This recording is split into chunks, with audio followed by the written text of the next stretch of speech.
bora ver um vídeo de medo para... Ai, ai, ai, ai. Ai, já tô com medo já?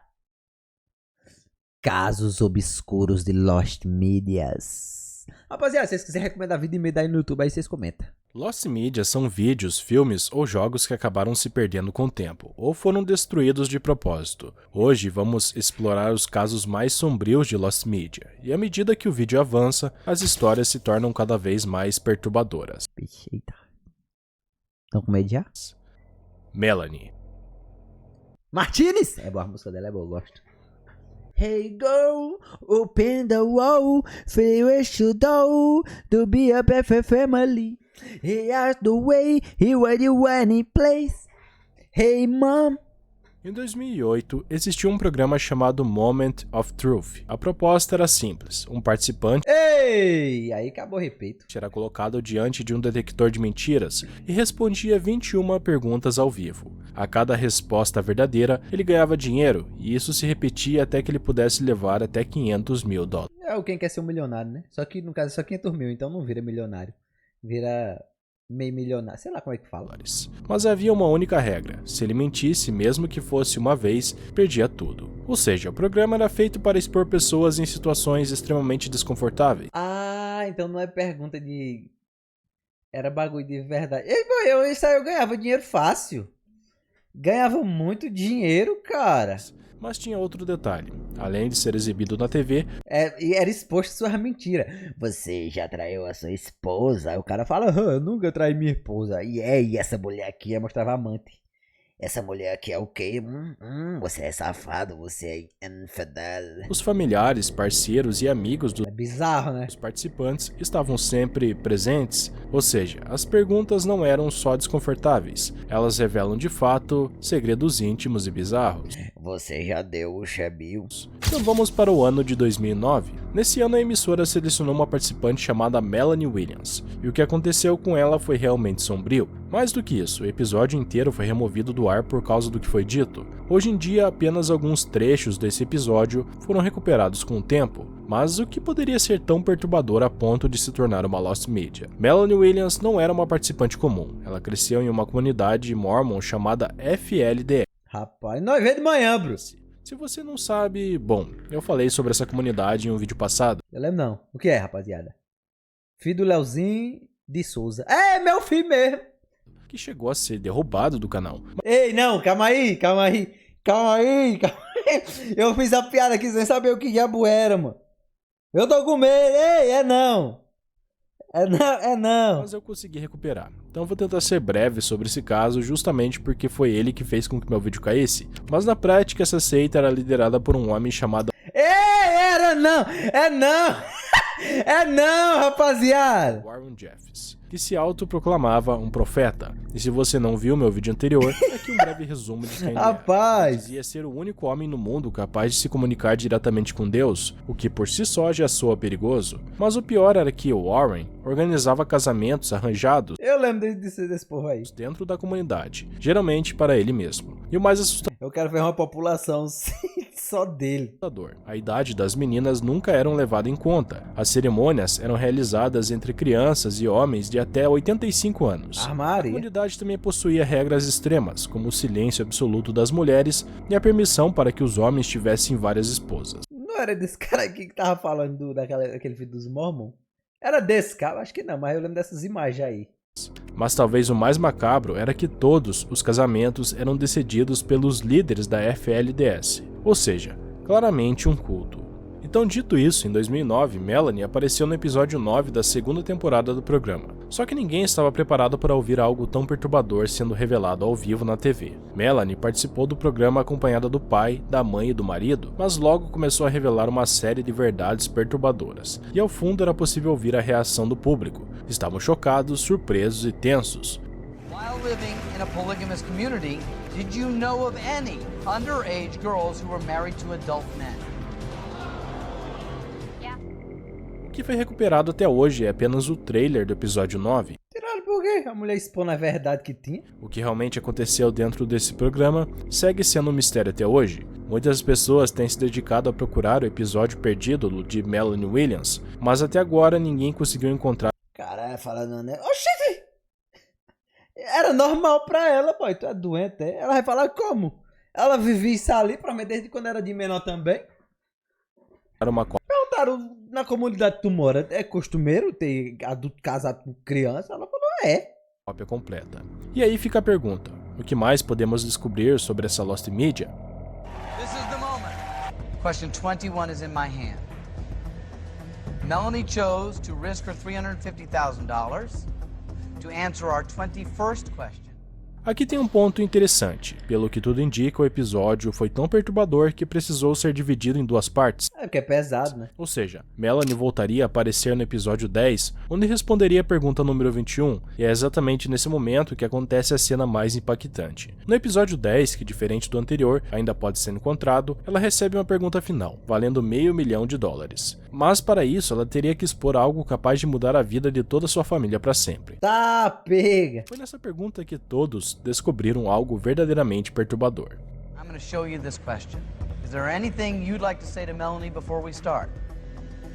You're gonna have to follow your heart, but it looks like you're about to cry. Here's the question.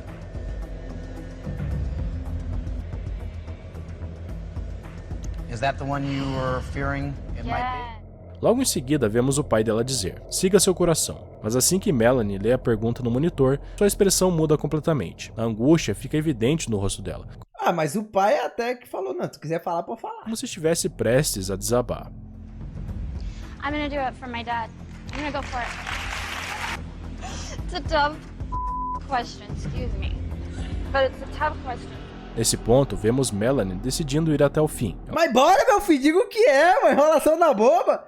Ei, enrolação na bexiga, mano. Bora aí, eu tô curioso, desgrama. Respira Ave Maria, mano, vamos aí, carai. fundo e aceita Oxe, não mostra logo. responder. Mas o que vem logo depois é a pergunta que mudaria tudo. A pergunta que, sem que ninguém esperasse, viraria a vida daquela família de cabeça para baixo.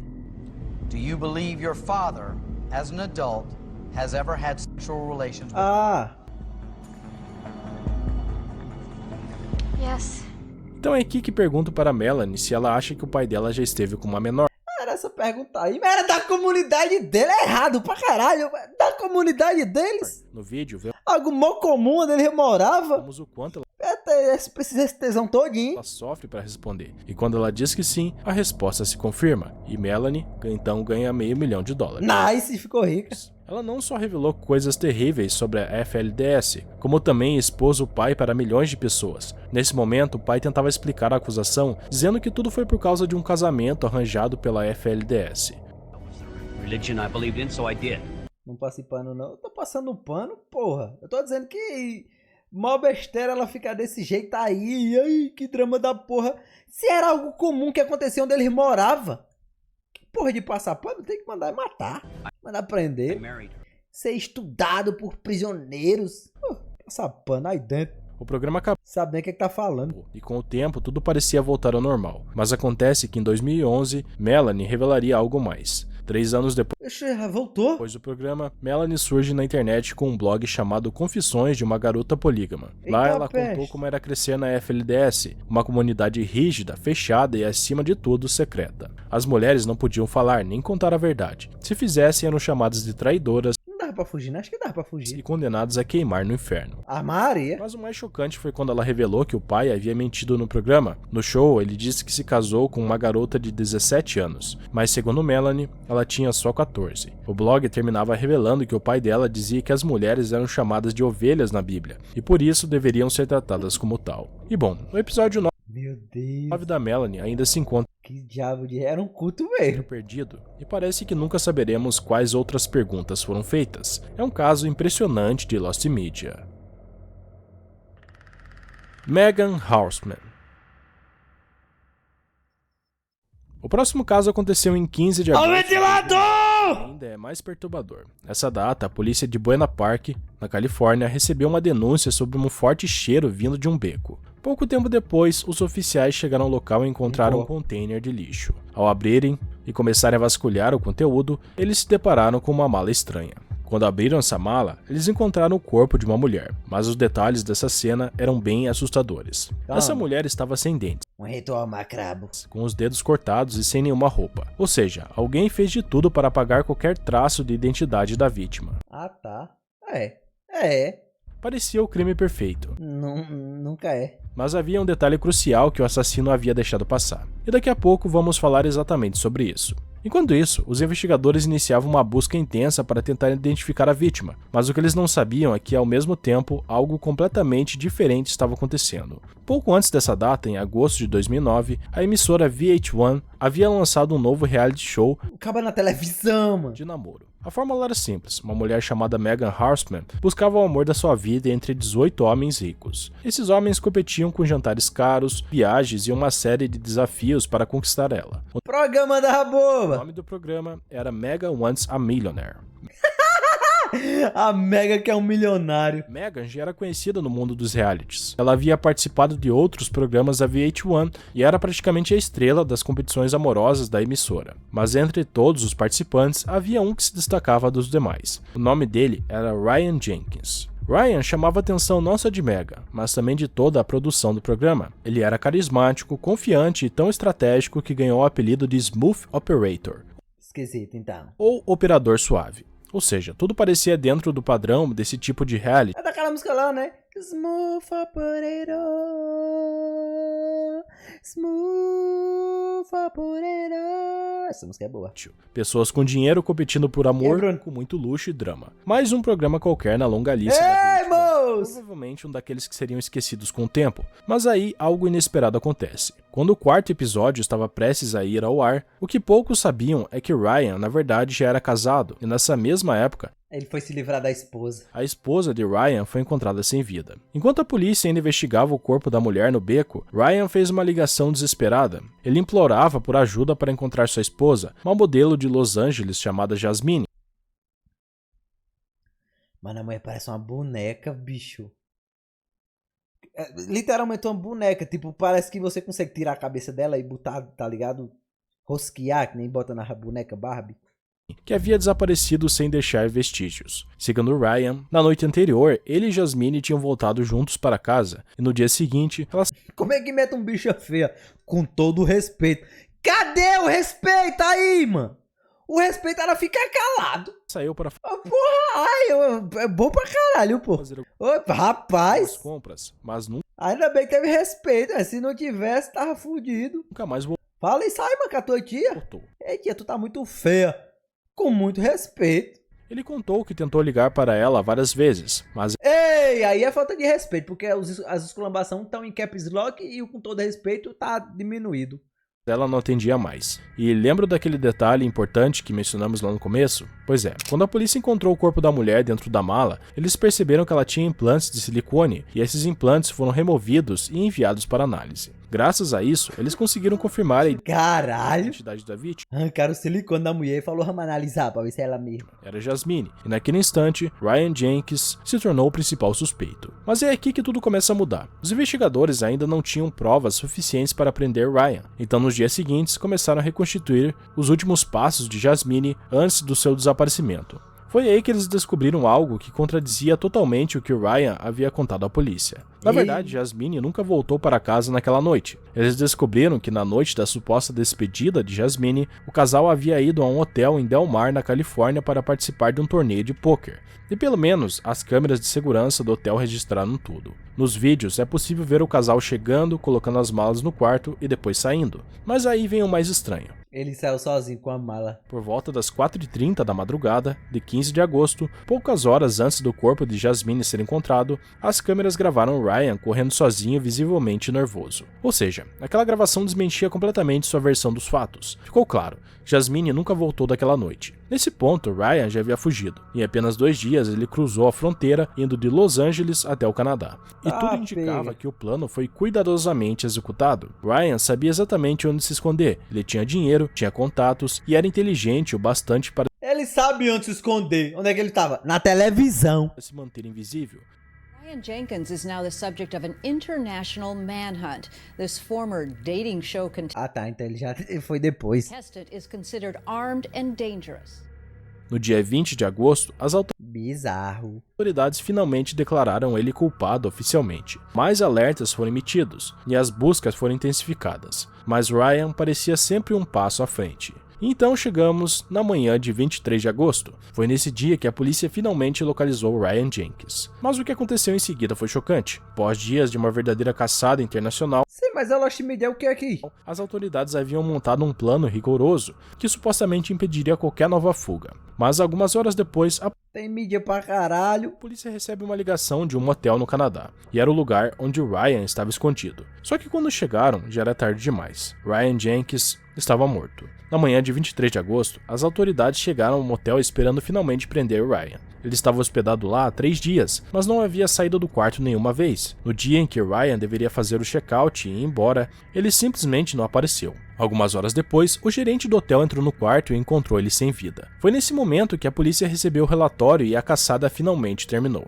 Mas o que veio depois foi algo terrível e controverso. Após isso, a VH1 suspendeu a transmissão de Megan Once a Millionaire. Os episódios restantes da temporada Ah!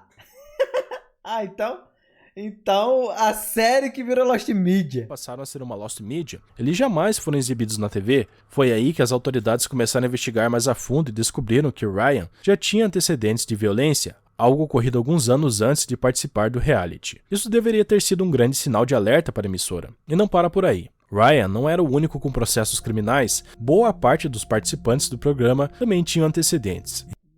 Então começaram as acusações. A VH1 possivelmente sabia disso, Tá pega. mas deixou passar para criar ainda mais drama e aumentar a audiência. Oxente, que os caras bateram nas mulheres e como é que... Ué? No caso de Megan, ela pagou um preço alto. Seu contrato com a emissora foi encerrado imediatamente e ela praticamente desapareceu da TV. Durante anos, os episódios finais de Megan Once a Millionaire foi uma das Lost Medias mais procuradas da televisão. Em 2022, a Megan publicou os episódios 4 e 5 em seu canal no YouTube, mas o episódio Ei! final, aquele que mostraria sua decisão sobre Ryan, continua um mistério. E é bem provável que nunca seja revelado. Mas se a gente parar pra pensar, Ryan dominava algo que muitos psicopatas aperfeiçoam, criar uma persona falsa. Então o que você faria se conhecesse alguém que parece perfeito, e se essa pessoa não for o que parece, como você saberia? Pô, não parecia perfeito não, que ele já tinha batido na mulher alguma vez. Mais um caso, né, A mulher que ficou aí. É aquele negócio de sempre, né, mano? Aquele negócio de sempre. bizarro pra Eu só consegui enviar depois da live. lista. Me Então, lembre. vamos pro próximo aí. Me lembra também de lhe pagar, que eu não vou esquecer também. WWE. Eita! Cadê o Kevin? O jogo WWE SmackDown vs Raw 2008 era um dos mais aguardados Owen Hart. Ah, tá! do ano. Essa edição do jogo A história fica então. Cala a boca, cara. tinha mais uma novidade: estilo de lutas diferentes de acordo com a personalidade de cada lutador. É o cara que cai e morre é peste. É o cara que mata a esposa. Essa era uma função inédita que dava um toque extra de realismo, algo que nunca tinha sido visto antes. Na verdade, o jogo venderia quase 8 milhões de cópias e até entraria para o Guinness. Mas a WWE tinha um problema. O jogo escondia evidências de algo sombrio, um evento assustador que acabou criando uma Lost Media. Durante o desenvolvimento, o jogo sofreu muitos atrasos, alguns por falta de tempo, mas outros por causa de um acontecimento terrível e perturbador que rolou em junho de 2007, alguns meses antes do lançamento. Os maiores nomes dessa época É ele mesmo. era Chris Benoit. Isso não era comum dele. Chris sempre cumpria com seus compromissos, então muita gente ficou sem entender, mas o evento seguiu de forma improvisada. Algumas horas depois, tudo faria sentido. O primeiro recado de Chris dizia: os cachorros estão na área fechada da piscina e a porta dos fundos está aberta. Já a segunda mensagem simplesmente continha o endereço da casa dele. Ninguém entendeu por que Chris teria enviado mensagens assim, até que depois de um tempo passou a fazer sentido. No dia seguinte ao evento, a polícia foi até a casa de Chris, e o que encontraram mudou tudo. Engraçado que a polícia chegou primeiro que a rapaziada, então, né? Os fãs. Porque se ele botou o endereço dele, provavelmente os fãs iam atrás. E a polícia só foi no outro dia. Lá dentro estava a família, mas todos haviam sido assassinados. Na data, Chris fazia um churrasco na área externa da residência e iniciou uma briga com a esposa. Faltando apenas 2 dias para uma luta valendo um cinturão mundial contra Punk. Embriagado, ele entrou para a residência, prendeu os braços. Vixe, com o fio telefone.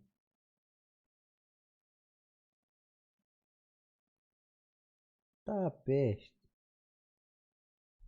Depois de investigar a casa, descobriram Foi pra um que amigo. Chris não estava lá. E sem entrar em detalhes, podemos dizer que ele tomou uma decisão muito ruim. Esse episódio se tornou um dos mais sombrios na história da luta livre, Bizarro. sendo uma das histórias mais obscuras da WWE. E a partir daí, algo aconteceu. Imediatamente após o ocorrido, a WWE quis apagar toda a ligação com Chris. De um dia para o outro, sua imagem foi removida da companhia. Todas as menções a ele foram excluídas dos arquivos. De vídeo e os cacetes. Até as suas lutas e gravações desapareceram.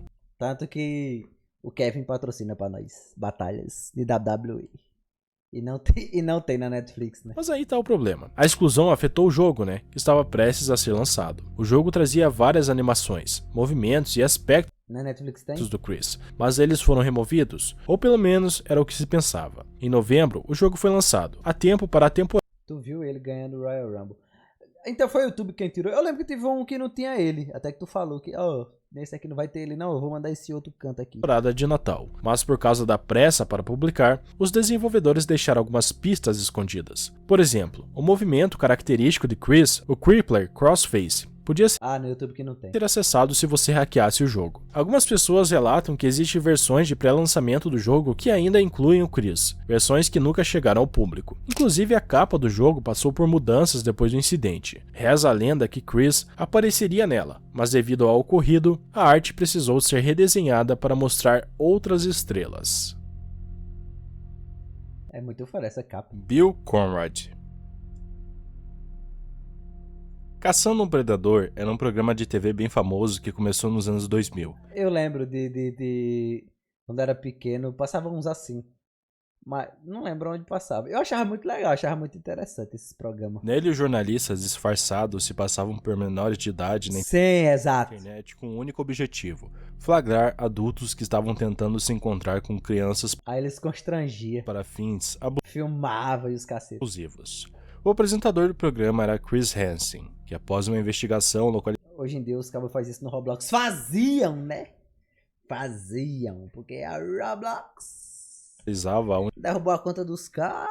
esses indivíduos Roblox não gosta desse Uma vez à documentário. frente, com o suspeito, Chris confrontava essas pessoas e, com a ajuda da polícia, o indivíduo era preso. Na maioria dos episódios, víamos o mesmo desfecho. Durante sua produção, o programa chegou a prender mais de 20 pessoas. Mas existe um episódio em particular que teve um final completamente inesperado. Esse episódio girava em torno de um homem chamado Bill Conrad, um promotor público bastante respeitado em Terrell, no Tá Texas. peste. Bill era conhecido por ter dedicado sua vida inteira à Tá justiça. peste. Sempre seguiu as regras. Era aparentemente o Sempre. Será se foi sempre mesmo? tipo de pessoa que poderíamos chamar de exemplar. Em 2002, ele chegou a se candidatar como juiz pelo Partido Democrata. Ele conseguiu uma boa quantidade de votos, mas perdeu para seu oponente republicano. Já em 2006, sua carreira parecia estar se recuperando. Bill se tornou promotor assistente-chefe de crimes graves no condado de Rockwall. O problema é que, na verdade, Bill também era um dos predadores da internet, e é aqui que tudo se conecta ao programa.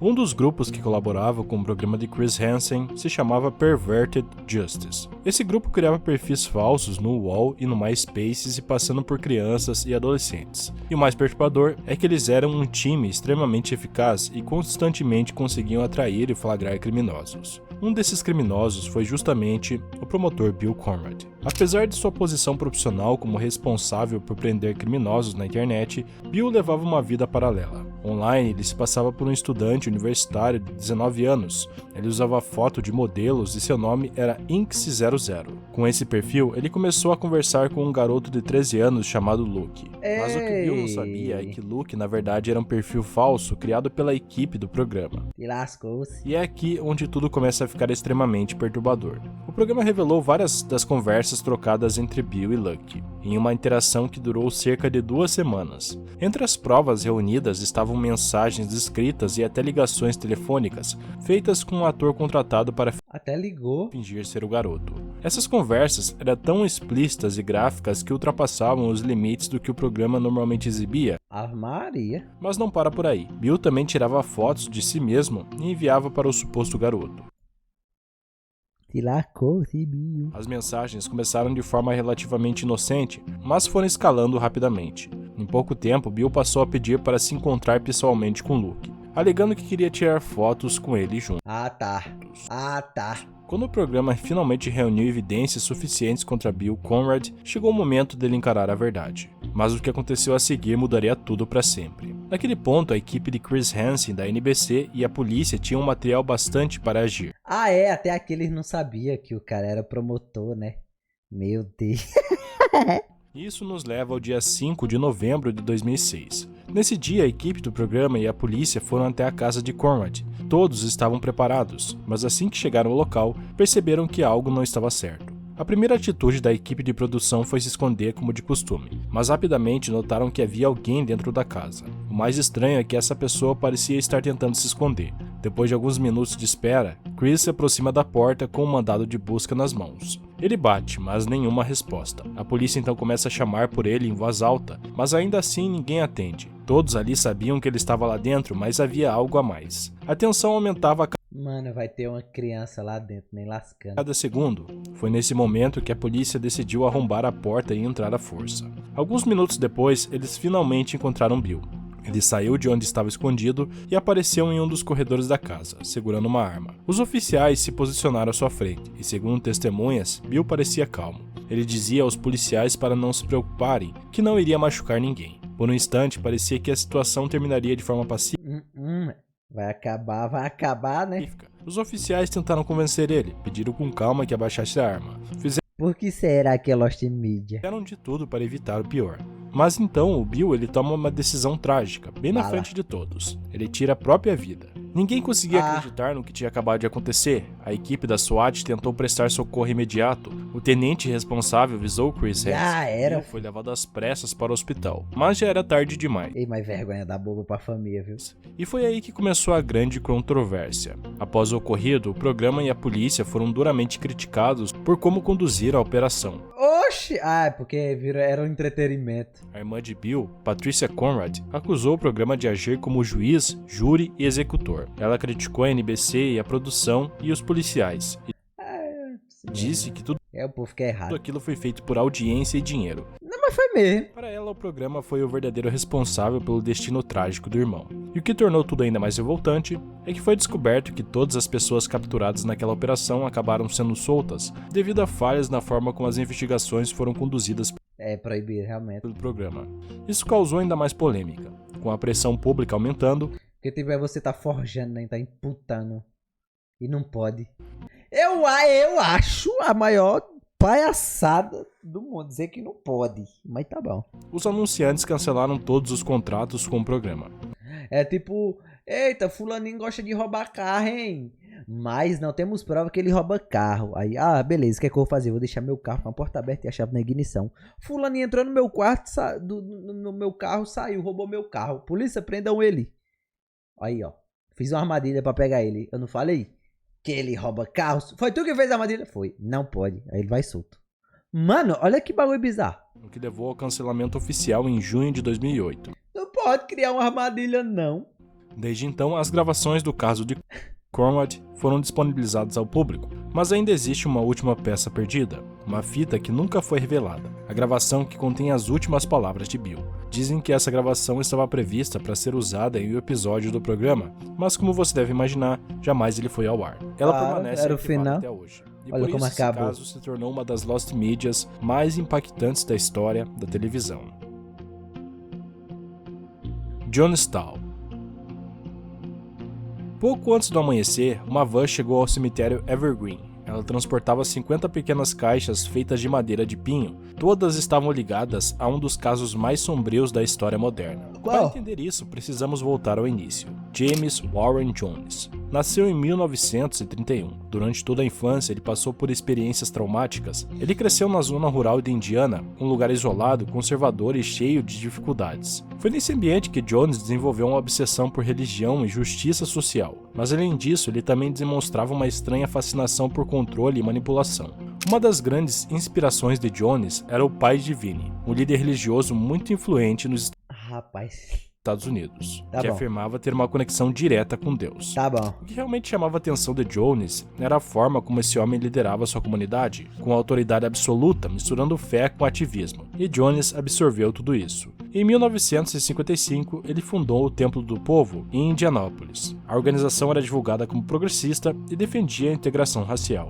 Eu nunca ouvi falar, não. Algo extremamente incomum para a época. Isso fez de Jones uma figura controversa, mas também muito admirada entre os mais pobres e marginalizados. Ele era carismático, performático e dizia até realizar curas milagrosas. O Templo do Povo se apresentava como uma alternativa à sociedade tradicional, mas por trás dessa fachada, Jones controlava seus seguidores. Ele exigia a lealdade total, e com o tempo começou a isolar seus fiéis do mundo interior. No início dos anos de 1970, começaram a surgir Do mundo exterior, no caso. denúncias sobre práticas duvidosas Era a comunidade. dentro do templo. Foi então que Jones decidiu mudar novamente. Ele e seus seguidores se mudaram para São Francisco, na Califórnia. Mas aquilo era apenas uma preparação para algo muito maior e mais assustador. Conforme os anos passavam, Jones ficava cada vez mais paranoico, até que ele decidiu se isolar completamente e criar aquilo que chamou de paraíso socialista. Mais de 1000 seguidores abandonaram suas vidas e se mudaram com ele para um local remoto na selva da Guiana, na O cara era influente, bicho.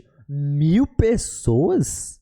América do Sul. O cara era influente pra caralho. Lá eles fundaram um projeto agrícola do Templo do Povo, conhecido como Jonestown. Jones prometia que Jonestown seria um refúgio, uma comunidade perfeita, livre de racismo, injustiças e Ah, tá. corrupção. Sim. Para muitos será a chance de começar de novo, mas a realidade era bem diferente. Jonestown era cercado por floresta densa. O trabalho era exaustivo e o clima era sufocante e as condições eram extremamente duras. Foi aí que o verdadeiro lado de Jones veio à tona, o que prometia ser um Tá peste. Tá peste. A vida e morte das pessoas no templo. paraíso Jonestown. se transformou em uma prisão. Ele vai prender todo mundo dentro do templo e tacar fogo. Os moradores eram mantidos contra a vontade, em um regime opressivo, controlados por medo e manipulação psicológica. As promessas de liberdade rapidamente se converteram em algo muito mais sombrio. Como descreveriam os poucos que conseguiram escapar, Jonestown se tornou um verdadeiro campo de concentração. Isso nos leva a novembro de 1978. Pra quem não tá ligado, tem muita pessoa que busca fé, tá muito fragilizado, tá ligado? Tem muita pessoa no mundo que é muito fragilizado, que é muito fácil você fazer uma lavagem cerebral. Aquele cara que a gente vê esses dias, não vou lembrar o nome dele agora, mano. Não vou lembrar. Como é, mano? O cara que tinha. Murilo vai lembrar, talvez. O cara que era cabeludo pra caralho. Tá ligado? Que ele também tinha o seu culto macabro. E mandava eles praticar assassinato e os cacete. Que The Rock, meu irmão! Charles Manson. O Charles Manson fazia a mesma coisa, tá ligado? Eles pegavam pessoas fragilizadas e meio que faziam a cabeça deles pro culto e tal. Tanto que depois as pessoas que depois de estar se encontrando com o Charles Manson, depois de um tempo, ele mesmo falava, cara, quando a gente tava com ele era bom. A gente sentia uma paz tão grande, como se ele fosse a nossa salvação e os cacetes. E ele sabia usar isso aí, pô. Tanto que todo mundo que ele matou, eu botei aspas porque ele mandou matar, né? Ele não necessariamente matou. E a pessoa ia lá e fazia, boy. É bizarro. Naquele mês, o congressista americano Leo Ryan começou a receber A música TWA do System é sobre Charles. diversos relatos preocupantes sobre o Templo do Povo. Segundo essas denúncias, os moradores de Jonestown estavam sendo impedidos de sair. Como muitos deles eram cidadãos americanos, Ryan decidiu intervir pessoalmente. No dia 17 de novembro, Leo Ryan viajou até Jonestown, acompanhado por um grupo de jornalistas e uma equipe de filmagem da NBC. Durante mais de 12 horas, eles gravaram imagens dentro da comunidade. A princípio, tudo parecia normal. Várias pessoas foram entrevistadas e pareciam felizes. Até mesmo convidaram os visitantes para um show de música. Mas foi aí que algo estranho aconteceu. Durante o evento, um dos moradores passou em segredo uma nota ao repórter Don Harris, da NBC. A nota dizia: "Por favor, nos ajude a sair de Jonestown." A partir desse momento, o clima mudou minha cabeça completamente. sai igual. Conforme o tempo passava, o comportamento É verdade isso, Matheus? dos moradores Carioca, esse menino vai é diferenciado. E o Mortal Kombat? começou a parecer forçado e ensaiado, como se todos estivessem sendo monitorados. Ao mesmo tempo, havia uma tensão no ar. Algo estava claramente errado. Logo, mais pessoas começaram a se aproximar discretamente dos visitantes pedindo ajuda para fugir. Na manhã seguinte, cerca de 40 moradores tinham pedido para deixar o local junto com o congressista. Ryan decidiu ajudar eles e um plano de fuga foi montado. Mas ninguém sabia que entre os desertores havia alguém infiltrado. No dia 18 de novembro, Ryan e o grupo de desertores e a equipe da NBC seguiram para uma pista de pouso próxima, em Port Kaituma. Entre eles estava Larry Layton, um suposto desertor, mas que na verdade ele era um agente infiltrado de Jim Jones. Assim que Eita. todos chegaram à pista, eles foram emboscados por homens armados ligados ao templo. O ataque foi brutal. O congressista Léo Ryan, os jornalistas Don Harris, Bob Brown e Greg Hobson e uma das desertoras, Patricia Parks, foram mortos a tiros, e outros ficaram gravemente feridos. Então tá explicado, porque ninguém não conseguia fugir, né? Cara, tem um monte de gente armada. E o mais chocante é que a câmera de Bob Brown gravou tudo. A fita foi danificada no momento do tiroteio, mas anos depois conseguiram restaurar parte do material. Só que o massacre na pista não foi o fim da tragédia. Na verdade, foi apenas o começo de algo muito pior. Pouco tempo depois do ataque, Jim Jones convocou todos os seus seguidores para a área central da comunidade. Ali, ele anunciou que tinha chegado o momento final. Ele sabia que após o assassinato de um congressista americano, as autoridades não demorariam a aparecer. Então Jones ordenou que todos tomassem uma bebida especial, uma mistura feita para colocar um fim em tudo. Vixe. Por conta de uma gravação de áudio encontrada entre os destroços, hoje sabemos que nem todos aceitaram. Na fita é possível ouvir uma mulher chamada Christina Miller confrontando Jim Jones. Ela implora por outra saída, tenta salvar os demais, mas mesmo assim Jones ignora os apelos e ordena que todos bebam o líquido fatal. E assim chegou o fim de Jonestown. Mais de 900 pessoas perderam a vida naquele dia. Homens, mulheres, crianças. Quase todos foram obrigados a Mano, tanto de gente. participar daquele ato final. Das 13 horas de gravações em vídeo feitas pela equipe da NBC, apenas 1 hora foi divulgada em 2014. O restante permanece arquivado, talvez para sempre. Esse Lost Media documenta em detalhes um dos episódios mais perturbadores e macabros da história moderna, cacete. mas que muito provavelmente nunca poderá ser completamente mostrada ao público. Rapaz. Chegamos ao fim de mais um vídeo, pessoal. Não esqueça de se inscrever e deixar um like caso você tenha gostado. Que Jesus abençoe a vida de vocês. Amém. E até a próxima. Rapaz. Conhecia? Eu não conhecia, não. Conhecia, não. Esse caso, não, cara. Bizarro, bicho. Embaçado. Tem um filme, é? Não é um livro. Salvação. Interpretação de Jim Jones. Tá lá então, Jonestown.